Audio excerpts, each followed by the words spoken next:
야당의 반발에도 김부겸 총리를 비롯한 장관 4명이 임명되면서 지난주 인사청문회 전국이 일단락됐습니다. 하지만 여야 대치 속에 5월 임시국회는 일정도 잡지 못한 채 난항을 겪고 있는데요. 이달 말에 예정된 김호수 검찰총장 후보자 청문회도 또 다른 뇌관이 될 수 있다는 전망이 나오고 있습니다. 주요 전국 현안, 유영화 한국외대 초빙 교수 그리고 이기재 동국대 겸임 교수 두 분과 진단해 보겠습니다. 자, 어서 오십시오. 네, 안녕하세요. 네, 안녕하세요. 네. 자, 일단 우여곡절 끝에 총리와 이제 장관 후보자들에 대한 이제 임명이 이제 됐고요. 그 과정을 보면은 참 그 다사다난했습니다. 짧은 기간이었지만 사실 이제 이 박준영 해수부 장관 후보자가 자진 사퇴하는 형식으로 출구를 찾는 그런 모양새가 됐습니다만.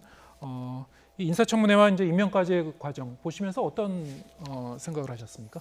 일단 총리 후보자가 야당이 참여하지 않은 상황에서 하여튼 여당만의 의석을 갖고서 통과됐다는 부분들, 그리고 이런 부분들은 여야 어떤 협력이라든가 합의에 의해서 국회가 진행되지 않았다는 그런 안타까움이 있는 것 같고요. 이것은 여당의 정치력에 대해서 문제 제기를 할 수밖에 없는 측면이 있습니다. 그러나 하여튼 야당이 문제 제기했었고 또 여론도 별로 안 좋았던 장관 후보자들에 대해서 하여튼 한 사람을 자진 사퇴 형식으로 처리했고, 특히 이제 당에서 강력하게 최소한 한 명은 낙마시켜야 된다, 이런 요구, 또 야당의 요구, 이런 부분들을 일부 수용해서 문재인 정부에서 나름대로 좀 전향적 보궐선거 패배 이후에 그나마 하여튼 전향적으로 일정 부분을 수용해서 나가려고 하는 그런 자세가 보이지 않느냐, 그런 측면에 대해서는 긍정적인 어떤 평가를 할 수 있다, 이렇게 볼 수 있을 것 같습니다. 예, 어떻게 보셨습니까? 우선은 이번에도 역시 뭐 장관 후보자가 5분 계셨고 총리 후보자 있었지만 장관 후보자 3분이 역시 그 전과 비슷하게 여러 가지 도덕적 문제들로 사실 곤란을 겪었지 않습니까? 문재인 정부가 처음에 인사 기준에 이제 7대 기준을 얘기했던 뭐 논문 표절이나 위장 전입, 뭐 여러 가지 부동산 투기 이런 문제들 이번에도 여전히 드러나왔고, 근데 다만 이번에 좀 관심 있게 봤던 것은 4월 7일 재보궐선거 이후에 과연 그 이후에 전개된 이제 인사청문회였기 때문에 4월 재보궐선거를 통해서 드러난 민심들, 즉 이 정부의 어떤 내로남불, 위선적인 것에 대한 국민들의 강한 이제 어떤 문제 제기가 있었다고 보는데, 이 부분에 대해서 과연 정부가 어떻게 받아들이는지, 청와대가 어떻게 받아들이는지가 사실 관건이었는데 사실 큰 변화는 없었다. 왜냐하면 박준영 후보가 한 분이 자진 사퇴 형식으로 이제 낙마를 했지만 나머지 부분에 대해서는 뭐 여전히 강행을 했고, 그리고 사실 박준영 후보자에 대해서도 야당의 어떤 문제 제기를 들었다기보다는 사실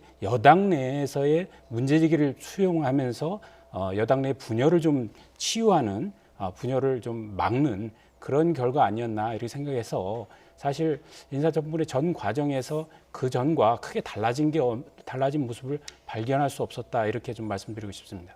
네. 이 과정을 보면은 김부겸 국무총리에 대한 인준 처리 자체도 상당히 여야 간에 이제 대립이 있었죠. 그래서 이제 그 야당 의원들이 이제 퇴장한 가운데서 인준 투표를 이제 통과했는데요. 이 어떤 첨예했었던 이 여야 간의 이런 모습 어떻게 보셨습니까, 이 부분은? 총리 후보자에 대한 국회 인준 절차는 그 야당이 협력했어야 된다고 저는 보여집니다. 예. 그러니까 장관 후보자 3명에 대한 낙마를 요구했었는데 그것이 다 들어지지 않았다. 그리고 연계라는 의미에서 사실 김부겸 후보자는 별 흥결이 없었단 말이죠. 라임 사태도 별개라는 것이 사실 그 청문회 과정이라든가 이후에 다 나타난 것이고, 그렇다 그러면 이 국무총리라는 중요한 직책, 국정 공백이라는 문제, 야당에서는 정세균 총리가 먼저 했기 때문에 비어 있는 거 아니냐라고 얘기하지만, 하여튼 현재 국정 상황에서는 국무총리가 공석이라는 것은 상당히 국민들에게 피해를 가기 때문에 그런 측면에서 봤을 때는 흥결이 특별히 없는 국무총리 후보자에서는 인준에 참여해서 찬성이든 반대든 했어야 되는 것이다 라는 측면이 있기 때문에 그 점에 대해서는 야당이 좀 이번에 상당히 좀 실수한 게 아니냐, 저는 그렇게 생각이 듭니다. 네. 어떻게 보셨습니까? 어쨌든 김부겸 총리 내정자 같은 경우에는 뭐 의혹이 없었던 건 아니죠. 어쨌든 그 라임 펀드 사기 사건과 관련해서 딸 가족이 연루가 돼 있었던 것이고 그 부분에 대해서 사실은 야당에서 공세를 했습니다만 그게 이제 국회 내에서 밝혀질 정도의 수준은 아니거든요. 그래서 결국은 뭐 검찰이나 경찰 수사를 통해서 나올 수밖에 없는 것이기 때문에 의혹적인 수준에서 멈췄고 다만 뭐 그런 차원에서 뭐 그 김부겸 총리 내정자에 대한 표결 참여는 야당에서도 하려고 하는 기류가 강했었습니다. 그런데 이제 장관 후보자에 대한 이제 야당의 요구를 그러니까 박준영 후보 자진 사퇴 한 번 정도 하는 선에서 그쳤기 때문에 야당 입장에서는 이거에 대해 불만 제기를 할 수밖에 없었고 결국은 이제 뭐 표결 불참이라는 형식으로 의지를 드러내는 수밖에 없었다 이런 생각이 들고 중요한 것은 이제 이것을 통해서 이제 냉각된 이제 이 국회의 상황이죠. 이걸 빨리 풀어나가야 되는데 이걸 풀기 위해서 여야 간의 어떤 대화가 필요한데 지금 현재 이 부분에 대해서 이제 다시 이제 청와대 앞에서 시위까지 하면서 대통령 면담도 요구하고 이렇게 하고 있는 상황인데 좀 여당에서 좀 더 사실은 여당에서 훨씬 180석이라는 의석수를 갖고 있었고 그렇기 때문에 여태까지 뭐 법안도 단독 처리했고 상임위원장도 전부 다 가지고 있는 거 아닙니까? 결국 힘 있는 여당에서 뭔가 양보하면서 협치의 손을 내밀어야 되는데 계속적으로 이렇게 야당의 어떤 그 요구나 목소리에 대해서 차단하고 들어주지 않고 이렇게 하다 보면 계속 국회가 공전되면 이 피해가 다 국민들한테 가거든요. 이런 문제가 사실 걱정되고 있는 상황입니다. 네, 지금 말씀하신 대로 이제 국민의힘은 청와대 앞으로 이제 달려가기도 했는데요. 인사청문 정국이 마무리되는가 싶었는데 여야 간의 대치는 지금 계속 이어질 것 같은 그런 분위기입니다. 관련 발언 듣고 오겠습니다. 국민 여론을 수용해 한 후보자가 자진 사퇴하는 결단도 있었습니다. 그럼에도 불구하고 한 발 양보했으니 두 발 물러나라고 대통령의 인사를 정치권의 흥정거리로 만든 행태는 유감스럽지 않을 수 없습니다. 문재인 정권은 아무리 민심의 회초리를 맞아도 전혀 달라지지 않습니다. 오만과 독선의 DNA가 전혀 고쳐지지 않고 있습니다.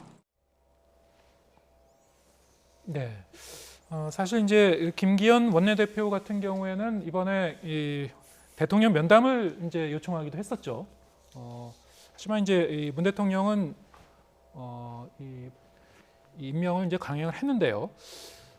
이번에 이제 그 3명의 장관 후보자에 대해서 뭐 여러 가지 지적이 있었고 여당 내부에서도 부정적인 그런 흐름이 좀 감시되기도 했었습니다. 그럼에도 불구하고 문 대통령은 일단 이제 국무총리 후보자를 비롯해서 다른 그 2명의 장관 후보자에 대해서는 임명을 그야말로 이제 일사천리로 속전속결로 이제 처리한 그런 느낌인데요. 네. 여기 대해서는 뭐 왜 그랬다고 보시는지요?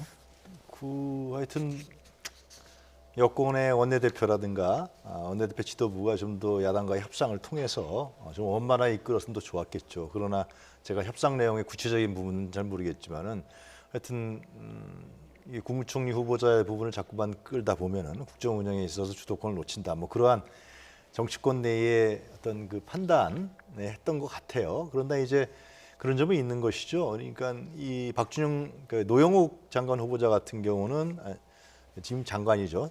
장관은 이제 실제로 크게 문제되지 않았었던 것이고 두 사람 이제 임혜숙과 그다음에 박준영 두 사람 문제였는데 일단은 하여튼 통치권자가 자기 인사권에 있어서 한 사람을 양보한 거란 말이죠. 실제로 야당의 요구에 따라서.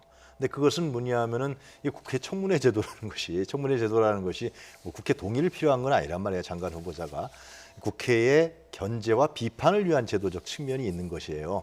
항상 그런 제도적 측면으로 봤을 때는 대통령이 한 사람을 자진 사퇴 형식으로 낙마시키고 한 사람을 임명, 특히 여성 할당제라는 30% 이러한 원칙과 명분을 갖고서 했다는 부분에 대해서는 어느 정도는 인정해 줘야 되는 것이 아니냐. 그것을 다 밀어붙여서 말이죠. 뭐 총리 후보자까지 다 인준표결에 참여하지 않고 이런 부분들은 실제로 야당이 전국을 풀어나가는데 물론 말씀하신 대로 여당이 손을 벌려서 집권 여당이 국정 안정을 가져가는 것이 여당한테도 유리하고 문재인 정부한테도 유리하지만 야당이 어느 정도는 협력을 해줘야 되는 것이 아니냐. 그래야지만 이게 풀어나가는 거거든요. 근데 이것을 오만의 독치다, 뭐 인사 파국이다 이런 식으로 몰아붙이게 되면은 이 대화가 잘 안 되는 측면이 있기 때문에 그 점에 대해서는 야당도 김경원 원내대표도 원래 김경원 원내대표가 상당히 합리적이고 나름대로 좀 입장이 전향적인 사람으로 제가 알고 있거든요. 이런 부분에서 선명한 야당, 뭐 투쟁하는 야당만 고집할 것이 아니라 협력할 것은 협력하는 이러한 자세도 필요하지 않겠냐 저는 그런 생각이 들어요. 네. 이번에 이제 이 인사청문회를 거치면서 이번에도 어김없이 인사청문제도를 좀 개선해야 되는 거 아니냐 이런 목소리가 나왔습니다.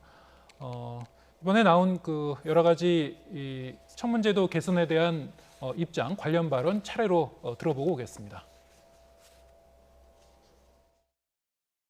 현행 인사청문회 제도에 개선할 점은 없는지 짚어보고 여야가 머리를 맞대고 제도 개선 방안을 모색해 주셨으면 합니다.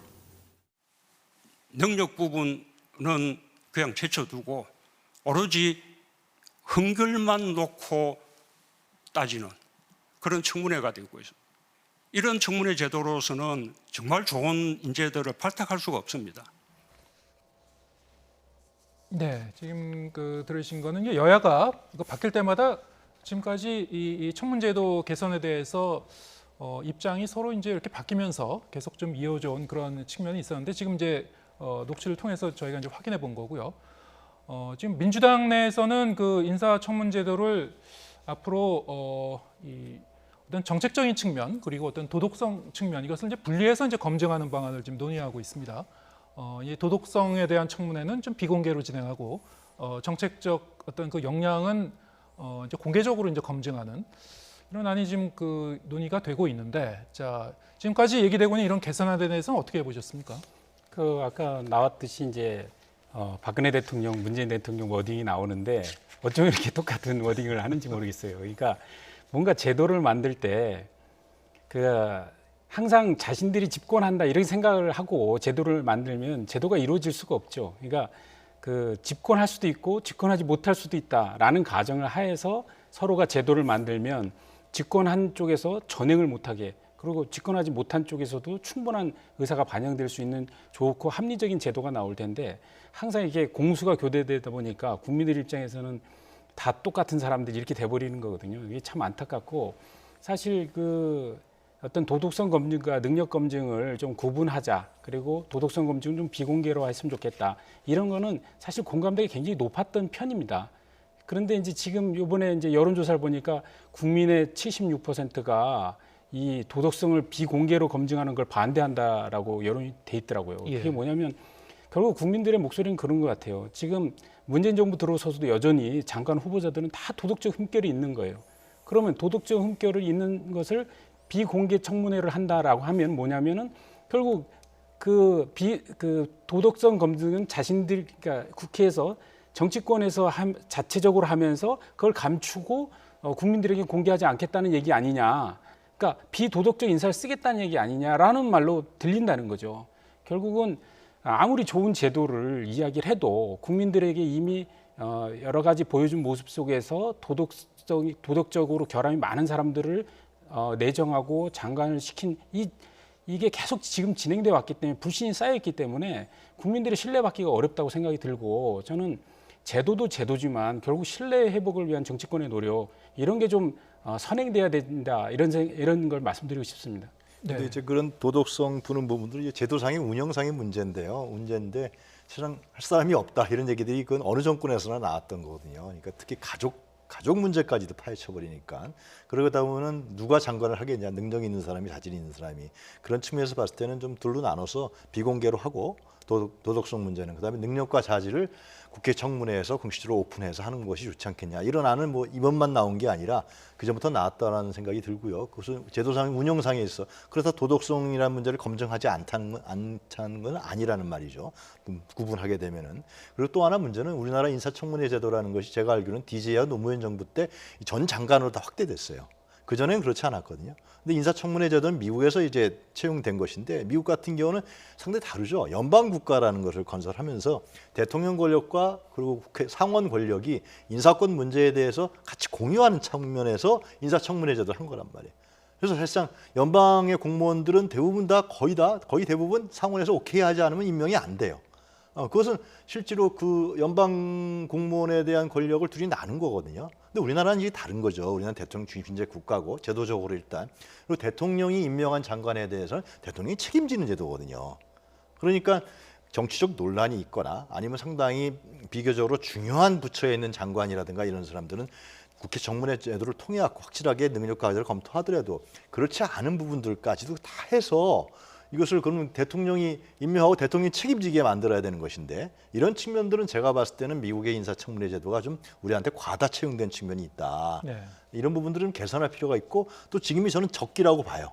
이제는 한 1년 남았잖아요. 그러니까 문재인 정부가 특별하게 이제 뭐 장관을 크게 임명할 그 이유도 없는 것이고 민주당이 다수석이고 그러니까 이런 부분에 공통도로 나온 부분들을 또 차기 정권에 누가 잡을지 모르는 거고 공수가 교대될 수도 있는 거고 이러한 비생산적이고 예를 들면 우리 현실에 안 맞는 인사청문회에 대한 데는 과감하게 개선할 필요가 있다 그렇게 생각합니다. 네, 지금 저는 이제 2000년에 이제 인사청문회 제도가 들어서면서 예.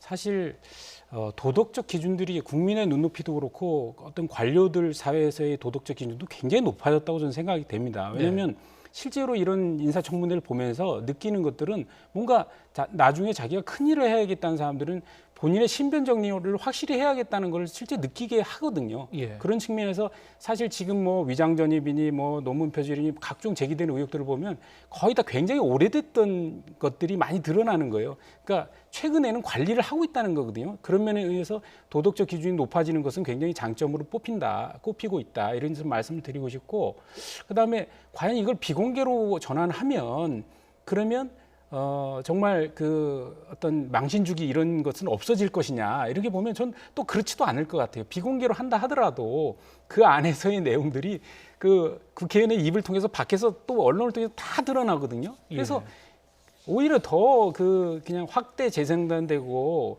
이렇게 될 우려도 있다. 그래서 오히려 국민 앞에서 그냥 저렇게 다 드러내고 하는 것이 오히려 더 깨끗할 수도 있겠다 이런 생각을 합니다. 예.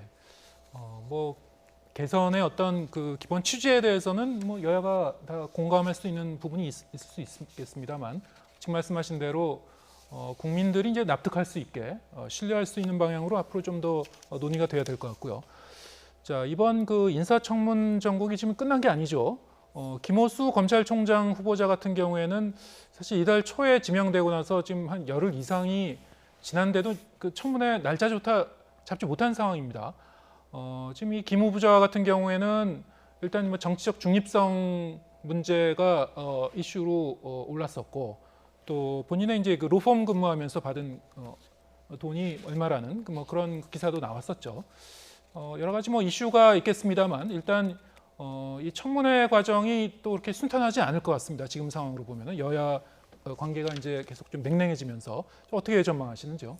저는 하여튼 뭐 지금 아직 일정도 못 잡지 않았습니까? 그것은 왜 그러냐면 이제 윤석열 전 총장의 그 아직도 이미지가 남아 있어서 그런 것 같은데 검찰 개혁이라는 문제가 이번 청문회에서는 저는 두 가지 관점에서 청문회에서 검찰총장 후보자를 청문을 해야 된다고 생각합니다. 중요한 문제 하나는 뭐냐면 지금 야당에서 요구하는 바와 같이 검찰의 정치적 중립성에 대한 문제를 과연 후보자가 어느 정도 갖고 있느냐, 향후에 어떻게 할 것이라는 문제도 분명히 따져야 되겠죠. 그러나 또 두 번째로 따져야 될 문제는 뭐냐면 검찰의 집단주의적 기득권에 대한 문제, 검찰 개혁이라는 부분에 대해서 어떻게 안착시키고 검찰총장에 대해서 해나갈 것이냐, 이 두 가지 문제를 같이 따져야 되는 거죠. 검찰 개혁이라는 것은 본래는 검찰 집단의 기득권을 문제로 삼았던 것이고 그러다가 이제 윤석열 전 총장의 문제가 생기면서 검찰의 정치적 중립성이 다시 또 화두로 떠오른 거란 말이죠. 두 가지를 같이 해나가야 되는 것이지 이것이 어느 정치 공세로 인해서 한 부분만 집중적으로 부각된다는 것은 사실상 검찰총장 청문회에서의 어떤 정확성이라도 객관성에 대해서 문제가 생길 수 있다. 저는 그렇게 생각해요. 네. 예. 어떻게 보시는지요? 네, 지금 뭐 어쨌든 뭐 국회가 지금 공전되니까 예. 이미 5월 7일 날 인사청문안이 올라왔죠. 그래서 5월 26일까지 사실은 청문회를 해야 되는데 지금 뭐 그 국회 일정도 못 잡고 있는 상황에서 되게 어려워 보입니다. 그런데 어쨌든 쟁점은 결국 그 교수님께서 말씀하셨듯이 이제 여당 입장에서는 검찰 개혁을 어떻게 할 거냐를 주문할 것이고, 야당 입장에서 어떻게 검찰의 정치적 중립성을, 독립성을 확보할 거냐, 이것이 큰 쟁점이고요. 어쨌든 윤석열 총장이 징계위에 회부되고 그 과정에서 그걸 못 버티고 이제 사직을 하면서 결국은 이제 새롭게 이제 임명되는 검찰총장 아닙니까? 그러면 결국은 정치적으로 여야의 쟁점이 되는 부분 역시 검찰의 중립성, 독립성이라고 보여지고, 이 부분에 대해서 과연 김호수 내정자가 과연 어느 정도 소신을 갖고 답변할 것인지, 그런 부분을 이제 주목해서 봐야 될 것 같습니다. 네. 그것과 아울러서 지금 어쨌든 그 여야 간의 이제 강대강 대치가 당분간 좀 계속될 것 같고요. 어디서 이제 이 전국의 돌파구를 찾을지는 이제 좀 더 지켜봐야 될 것 같습니다. 일단 그 이번에는 그 대선 관련 이야기로 넘어가 보도록 하겠습니다. 한국 갤럽이 조사한 이제 차기 대선 주자 이제 가상 양자 대결이었죠. 여기서 이제 이재명 경기도지사가 윤석열 전 검찰총장을 앞지른 것으로 나타났습니다. 이게 이제 주요 여론조사 기관의 가상 양자 대결에서는 이재명 지사가 윤석열 전 총장을 앞선 건 이게 처음이라고 하는데요. 자, 어떤 의미가 있다고 보시는지요? 일단 뭐 이 한국 갤럽 조사 아니겠습니까? 갤럽 조사에서 이렇게 바뀐 거는 처음 사례라고 볼 수가 있는데요. 이런 점들은 아무래도 윤석열 전 총장의 자맹이 너무 길어진 것이 아니냐. 네. 그리고 너무나 자기 자신이 대선을 뭐 확실히 지금 정치를 하겠다 안 하겠다는 얘기는 안 하지만 높은 지지율을 유지하면서 사실상 여론조사 정치를 하고 있는 거거든요. 그런데 불구하고 과연 그런 그 정치권 외부에 있으면서 중앙 정치라든가 기존의 정치하고 구별되는, 그러면서 국민들에게 기대와 희망을 갖게 하는, 그걸 통해 갖고 자기 자신의 지지율이 유지되는 뭐 그러한 정치적 비법이라고 생각이 드는데, 이런 부분들이 자꾸만 한계에 다다를 수밖에 없는 거죠. 그거는 이제 야권의 지지층들도 윤석열 나오는 거야 안 나오는 거야, 그 사람의 정체는 뭐야, 이런 부분들에 대한 부분들이 그전에 가졌던 기대감도 자꾸만 사라져 버리니까 아마 윤석열 전 총장이 지금 지지율이 이렇게 떨어지게 되면은 아마 조만간 결심을 해야 되는 거 아니냐. 자기 정치가 무엇이고, 자기가 어떻게 대선을 잡게 될 것이고, 국민의힘 관계는 어떻게 할 것이고, 그리고 향후에 시대 정신과 국정 운영은 어떻게 할 것이고, 이런 부분들을 밝힐 수밖에 없는 그런 상황으로 좀 가고 있다, 그렇게 판단이 듭니다. 네, 지금 뭐 이게 정치 무대에 이제 등판이 조금씩 이제 지연되면서 여기에 대한 어떤 뭐 피로감 뭐 이런 게 이제 반영된 거다, 뭐 이렇게 해석하신 것 같고요. 그러니까 지지율 예. 정치인데 실제로 지금 윤석열 전 총장이 하는 것은 네. 지지율이 떨어지게 되면은 예. 나와야겠죠. 나와서 지지율을 올려야겠죠. 예. 그렇죠. 뭐 저도 이제 비슷하게 보는데 결국 이제 신비주의 정치는 한계가 있는 거죠. 예. 베일에 가려서 가끔가다 이제 뭐 언론에 나오는 거 정도로는 지지율 관리를 지속적으로 하기는 어렵습니다. 아까 모두의 우리가 장관 후보자들 인사청문회 갖고 한참 얘기를 했지만, 장관 청문회도 그렇게 그 장관 후보자도 이렇게 검증을 하는데, 하물며 대통령 후보를 그 짧은 기간에 검증할 수가 없지 않습니까? 결국 예. 도덕성 검증, 그리고 능력 검증, 국가 운영 능력에 대한 검증을 해야 되기 때문에 빨리 링 위에 올라와야 하고, 그리고 야당 입장에서, 야권 입장에서도 봐도 윤석열 총장이 빨리 링 위에 올라와서 본인의 비전과 그리고 여러 가지의 그 의혹들이 제기되는 것에 대해서 검증해서 그것에 대해서 해명도 하고 능력도 인정받아야 후보로서 제대로 이제 자리매김하면서 제대로 경쟁을 해서 후보를 만들어가는 건데, 그렇지 않고 자꾸 바깥에 있으면서 어떤 신비주의적인 어떤 지지율 관리만 하면 실제로 국민의힘 내에 있는 정당이 대통령 후보에 뛰어들려는 후보군들이 있지 않습니까? 뭐 원희룡 제주도지사나 유승민 의원이나 홍준표 의원이나 이런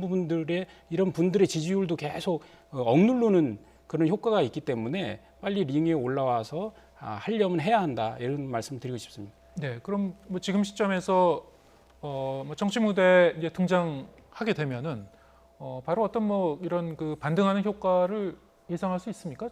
어떻습니까? 그것이 윤석열 전 총장의 고민이겠죠. 예. 그러니까 자기가 갖고 있는 현재 지지율은 이제 문재인 정부에 대한 어떤 안티, 그런 부분에서의 뭐 검찰의 법치주의적 정의, 검찰주의적 정의, 이런 부분을 갖고서 이제 지지율을 갖고 있는 것인데, 그것은 결국 이제 국민의힘과는 별도로란 말이에요. 기존 정당과는 별도이기 때문에 자기 자신이 정치에 뛰어드는 순간 과연 어떻게 할 것이냐. 자기가 그러면 뭐 다른 제3 지역에서 지대에서 나름대로의 정치 세력을 만들어서 대권에 도전할 것이냐, 아니면 국민의힘에 들어갈 것이냐. 근데 국민의힘 들어가기가 참 어려운 것이 자기가 갖고 있던 그 지지율이라는 것은 기존 정치와 다른 그런 국민적 기대감이거든요. 우리 이런 현상을 역대 대선에서 많이 봐왔어요, 실제로요. 네. 그래서 이런 부분들을 자기가 어떻게 진행할 건지 고민될 것이고, 그 내용은 어떻게 할 것이고, 시기는 어떻게 할 것이고, 뭐 여러 가지 고민을 하고 있죠. 검토도 하고 있을 것이고. 근데 그런 이제 정치적 판단이 아마 조만간 오지 않을까 저는 생각합니다. 네. 지금 뭐 지금 말씀하셨습니다만 독자 세력화할 것이냐, 아니면 국민의힘에 이제 입당할 것이냐, 합류할 것이냐, 계속 뭐 저울질을 하고 있을 것 같아요. 근데 지금 시점에서는 국민의힘에 선뜻 뭐 들어가기도 좀 어려운 뭐 그런 상황이라고 본인 판단하고 있는 건지, 뭐 정확한 뭐 이 속내는 알기 어렵겠습니다만 어떻게 전망하시는지요? 그래서 지금 제일 궁금증 아닙니까, 정치권에서. 근데 저는 그러니까 국민의힘에는 상당 시간 안 들어올 것 같습니다. 저는 제3지역에서 어쨌든 자신의 존재감을 드러내고 제3지대를 구축하면서, 그리고 국민의힘과의 이제 들어갔을 때 힘겨루기에서 이길 수 있는 전 삽바 싸움을 할 거라고 보는데, 왜냐하면 또 이게 국민의힘 안에서는 이제 윤석열 총장에 대한 비토도 상당히 있거든요. 왜냐하면은 결국 그 문재인 정부의 초기에는 현재 이제 야권을 거의 괴멸시킨 장본인 아니겠습니까? 이런 반발감도 있고, 또 윤석열 총장에 대한 여러 가지 정치적인 어떤 그 철학이나 이런 부분에 대해서 전혀 모르기 때문에 이걸 지지할 수도 없는 상황이고요. 그렇기 때문에 저는 윤석열 총장이 바깥에서 자신의 신념을 드러내면서 어느 정도의 서로 간의 조율을 거치는 과정을 겪지 않겠나 이렇게 예상합니다. 네, 지금 뭐 국민의힘 주호영 전 원내대표 같은 경우는 윤 전 총장의 국민의힘 입당 의사를 이제 간접적으로 확인했다 뭐 이렇게 얘기를 했는데, 글쎄요, 뭐 지금 말씀하신 대로 이게 어느 정도 그게 현실화가 될지는 좀 더 지켜봐야 될 것 같고요. 여권 얘기도 뭐 잠시 해보죠. 지금 뭐 대담 시간이 저희 배정된 시간이 이렇게 많이 남진 않았습니다만, 여권에서는 지금 이재명 지사가 지금까지는 대세론을 이제 굳히고 있습니다만, 5.18을 맞아서 이제 여권 잠룡 빅3가 이른바 빅3가 모두 호남을 찾았습니다. 그동안 이제 호남 민심하면은 이른바 이제 전략적 선택을 하는 그런 지역으로 잘 알려져 있습니다만, 자, 이번에는 뭐 어느 쪽에 이제 표를 몰아줄지가 이제 관심인데, 뭐 앞으로 이제 어떤 게 이제 관전 포인트가 될까요? 그러니까 지금 분위기로 봤을 때는 호남 대망론은 아닌 것 같고요. 예. 결국은 지금 앵커께서 말씀하신 대로 전략적 선택이라는 문제. 호남은 그러니까 5.18을 겪으면서 집단적으로 자신들의 정치적 의사를 표명하면서 민주평화개혁 세력에 대해서 선거에서 우위를 점할 수 있도록 이렇게 하는 역할을 실제로 했단 말이죠. 그리고 예를 들면 수구 권위주의 세력에 대해서는 견제하고 비판하는 이러한 역할을 호남이 집단적으로 했기 때문에 후보를 선택할 때도 그러한 역할을 할 수 있는 사람이 누구냐가 첫 번째 될 테고요. 두 번째로는 당선 가능성이겠죠. 당선 가능성. 과연 그 어떤 후보가 시대와 흐름이야 시대 정신을 갖고 있느냐. 그리고 제일 중요한 건 또 능력과 자질을 갖고 있느냐. 본선에서 이겨야 되니까 본선 경쟁력. 과연 어떤 후보가 대권에서 정권 재창출을 할 수 있는 능력과 자질이 있느냐. 이런 부분들을 아마 호남에서 보지 않을까 생각했는데요. 아마 조만간 이제 좀 있으면 이제 레이스가 시작되지 않습니까? 여권에서는. 예. 거기서 호남에서 판단하지 않을까. 과거에 노무현을 탄생시킨 광주의 전력도 있고 하기 때문에 제가 봤을 때는 전략적 선택을 정확하게 하지 않을까 그렇게 생각합니다. 네. 예. 뭐 지금 여권도 그렇고 좀 국민의힘 같은 경우도 지금 이제 당권 레이스가 시작이 됐고요. 지금 뭐 이 당권 경쟁이 이제 신구 갈등의 어떤 양상으로도 이어지면서 여러 가지 뭐 앞으로 이제 주목할 만한 일들이 많이 일어날 것 같은데요. 자, 오늘은 뭐 시간이 여기까지 돼서 다음 기회에 또 두 분 모시고 함께 얘기해 보도록 하겠습니다. 자, 오늘 말씀 감사합니다. 고맙습니다.